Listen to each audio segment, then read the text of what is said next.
So the next thing that I'm going to call on is, another Tiffany mentioned, which was training managers to regularly ask one simple but powerful question to identify performance issues early. And that was like the notion of a single, simple, powerful question. Like, I love the simplicity of that. And I'm just curious, do you have a go-to question or technique that you believe? And I'll pick on Dashini to answer that first. Yeah, I got a couple. It depends on my mood, which one I use. One is what's getting in your way, or the other one is what's something that we can unblock. And a couple of reasons I go for these questions is because one, they're really casual. And so it feels low stakes for the person that you are talking to.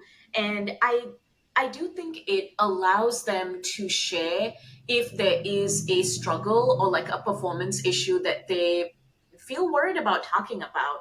And I think it opens up a lot of layers for the employee and for the manager in the conversation. So whether it's a lack of clarity, like I don't know what success looks like this quarter, so I'm really blocked by the fact that I don't know that. Or it's I'm being pulled in a bunch of different areas, and so I don't know where to focus my energy on.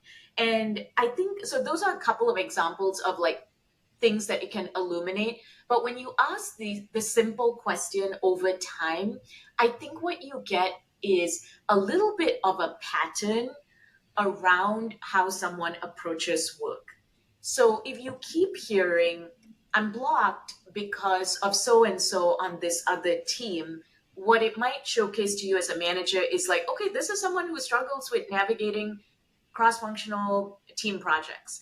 Or if the thing that you keep hearing is, I don't know what the next step is in doing this, you're like, okay, maybe you have challenges navigating ambiguity. And no one is, it's rare that someone's going to come to you and say, I have challenges navigating ambiguity. But I think the simple question can help you get answers that then illuminate an area that could be a performance concern. And sometimes it's not even a performance concern. It's like, that's the thing we need to focus on to unlock you further.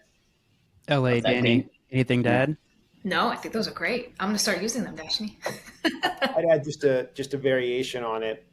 Something similar that I did was an additional question. So I put it in Slack at my previous job. There was an app that I was able to use, and every week 3 questions would go out to my team.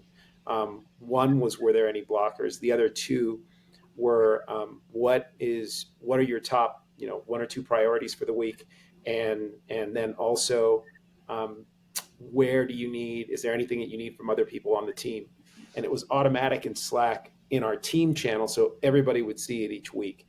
And the process, I think, would be the same as to what Dashini already shared in terms of if you start seeing repeating patterns and things like that, it starts to help you.